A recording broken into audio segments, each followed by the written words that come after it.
Hello everyone, Oscar here from Stable Energies. I'm here with Charles from Chillout and Bob from Stable Energies as well. Hey, thanks for having me. We have a couple questions, pick your brain, and we want to see how motorsports is evolving throughout the years and see the great technological advancement from ice and water to what we have now with the Chillout systems. Just to break it down, just to start it off, we're all here for a reason. We have the same passion for cars, motorsports. How did you start into motorsports? I definitely jumped into it. I had to get my street cars off of the road at 150 miles an hour. So it started off as track day events for sure, and quickly decided that I had to get a race car. I was like, you know what? I want to do the wheel-to-wheel thing. So I would say, 3 months into a few events with Jay Zilla and Chin and track day events, I was like, I'm buying a race car. So tried to start small, went with a Miata. There you go. Quickly went overboard, dropped an LS in it, a sequential transmission. But I was very lucky. I met all the right people. They were very helpful, very welcoming, and I think I also made a pretty good decision by starting, going into WRL, mostly for seat time. And of course the camaraderie, like a lot of the people that I first met were doing WRL events, but it's just, man, it was really quick. I had to have everything right away. I spent all my savings right away. But, I guess that's what got me here though with Chillout. It was, one thing I couldn't get is cool and comfortable in a car.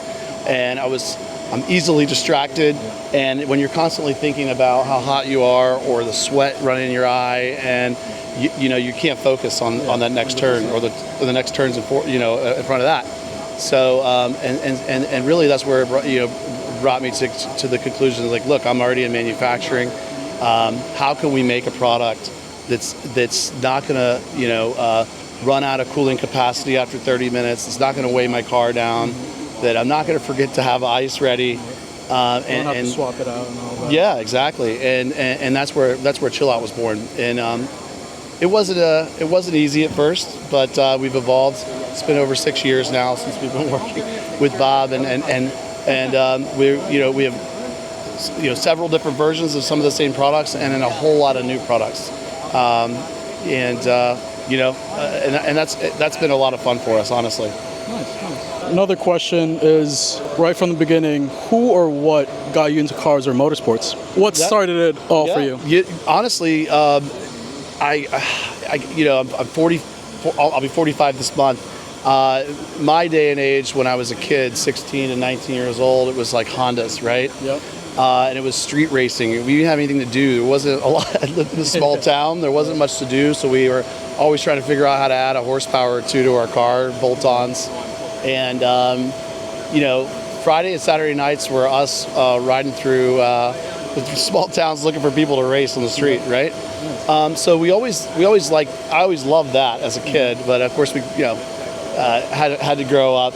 But that's really all I ever had. I was actually never really into racing as a sport. I never really liked NASCAR. I never really understood F1 between the money, and also everyone used to be so much older than me. I mean, it's a totally different sport now, and so really it was just I really got into motorsports just because I wanted to be able to drive my cars fast on a racetrack. Did you get an intro ride from a friend? No. The track? I literally just looked into it myself. I never had it. None of my friends understood why. I think none of my friends, they're all like, they want to have a Porsche and drive it 10 miles under the speed limit kind of guys, So they still don't really understand a lot of my friends, but I've made a lot of new friends, which is awesome, and I feel like I have a lot in common with them, and I've learned so much so quickly.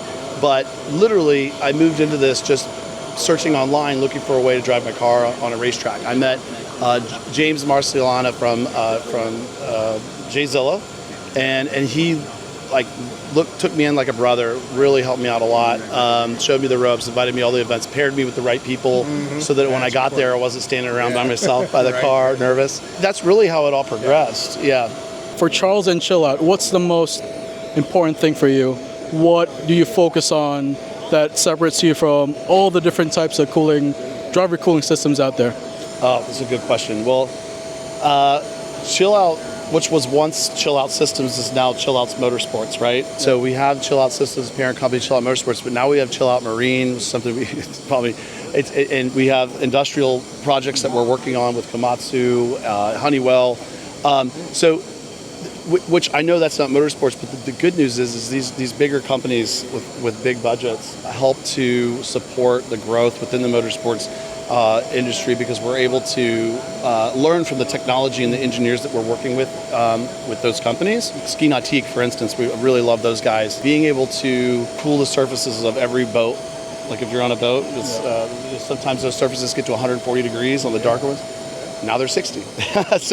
But all this translates to trickle-down effect for the motorsports. Because motorsports, the volume's not there. You know, we're selling a tenth in motorsports that we're selling to industry and things like that. So that technology has fortunately been able to trickle down, and we've been able to learn a lot from working with them. But also F1. F1's been great. They force you to squeeze, somehow you're supposed to squeeze a nickel out of a penny, and you wouldn't think that with F1. Yeah. But that goes not just from the expensive things, but also for weight and power, which they don't have any room for. They have zero room for that. Yeah. So, and that includes making our shirts lighter. Everything that goes into the car has to be lighter. Very, very challenging. So yeah, so most important thing for me is to continue the growth pattern that we're on, and making everything smaller, lighter, more efficient, and ultimately cheaper. Because I said this all along when I started the company, I want this to be in 99% of race cars, not the 1%. And unfortunately, it started off kind of that way. It's just when you're building these by hand, one at a time, and you're only able to make a couple hundred a month, you're limited. Yeah. So we're trying to figure out a way to get past that limiting factor, which is scale. Yeah. And once we are able to scale this product, it's hopefully going to be closer to the price of what the ice-based systems are now. Motorsports is definitely a good place to do testing. You'll go through extreme conditions. You'll test out efficiency for other parts of the industry. Yep, I've seen what are called these linemen with cooling systems, and I was like, never thought that. I know it gets hot up there, but never thought that they'd need something like that. But yeah, that's a great. Motorsports is definitely a great place to grow. Start out with. It's weird though, it was the exact opposite that you would think. When we started Chillout, we started getting all these calls from these industry type companies like Komatsu. We work with Anduril, the defense company. Yep. We work with the Navy. These are all companies that reached out to me as like, hey, you're able to do this for a race car. I know how hot race cars are. I know how the environment is in a race car. You should be able to do this for this, right? Yep. And we're like, yes, we'll figure it out. So it's really cool to be like our systems in the mining machines in Komatsu in Brazil that are hundreds of feet underground. It's super, super hot. It's such a cool way that we were able to segue from racing, and usually it would happen the other way. I feel like it's but people are desperate, not just in motorsports, but everywhere to be able to focus and not be a danger on this type of equipment. And so, with OSHA and everything else, everyone's really just trying to do their most to make sure that their employees are taken care of. And that's what's happened with F1. F1 is the drivers are they're worried that something's going to happen, and they're trying to be ahead of the ball. And sort of 2026, all of our systems are going to be in those cars. This is another part of what's evolving throughout the motorsport scene. What car trend, or what trend in general, did you like about motorsports? Like, what should make a comeback? I guess take me back to my glory days. Hopefully this doesn't piss anybody off, but I miss Hondas when they were a little more modular, and you could upgrade things and I actually really like that. I mean, I kind of miss. You don't see that anymore, at least where I live, where people do it right. It's either overdone or there's a bunch of stickers and stuff. I felt like where I was, at least where I grew up in Georgia, everyone took it very seriously.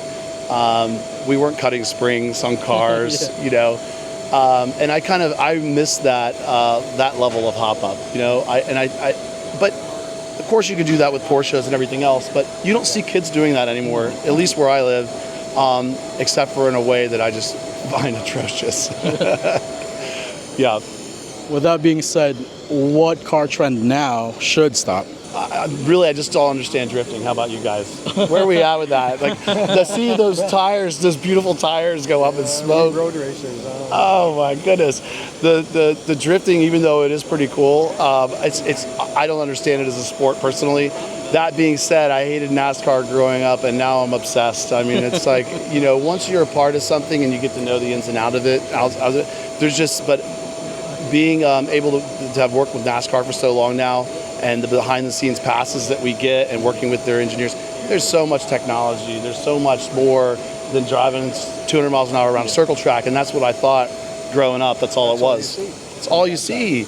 And it was the first time I walked into Hendrix when they had us there. I mean, these guys are running around in like lab coats. The floors are cleaner than my dishes at my house. Everything's so, God, yeah, it's an awesome place. And I was like, I knew right away. I was like, oh, okay, all right, something's different here. And again, working with them makes you try harder, like do better, and learn more. And That's a good example. yeah, been very fortunate to work with those guys. And one more thing, with everything evolving around motorsports and PRI, compared to the first year I've been through, I feel like it's gotten bigger. The crowd's different.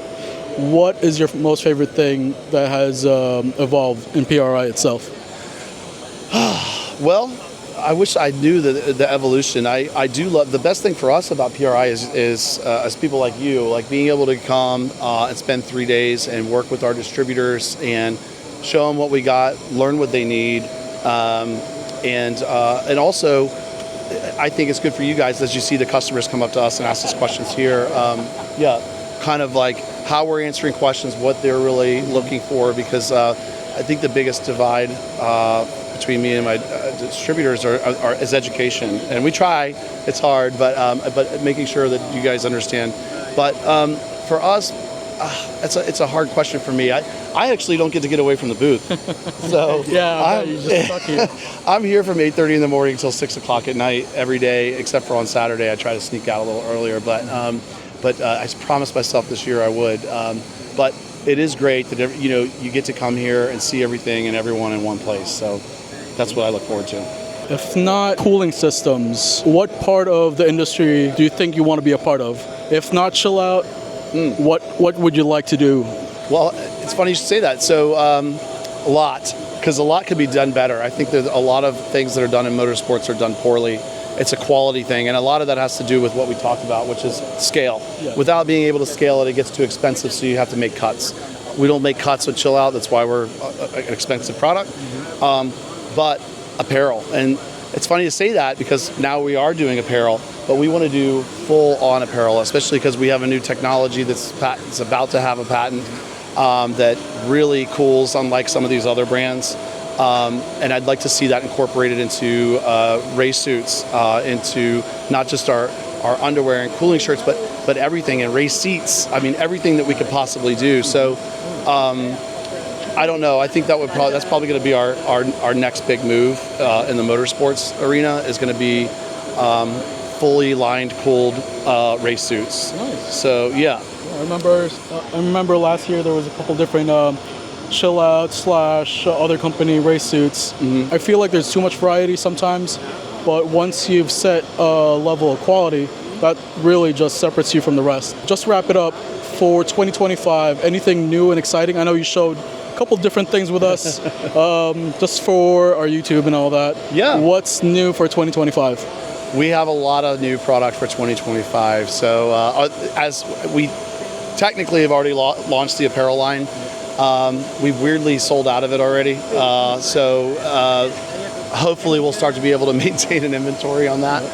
We didn't expect the momentum the way that we had. I think a lot of that has to do with F1 and all the marketing and things that they're doing with our shirts. But we have new cooling systems. We have a really, really cool new cooling system. As I told you guys, it's called the Genesis, and it's the way that if I had to start from square one, this would have been the system that I should have always built. And so look for that probably February or March. We'll always have the Pro system. There's a place for it, but most people who would normally buy a Pro system now, a Quantum Pro, would transition to this system. It's more powerful, way more features, lighter weight, fully carbon fiber, much smaller.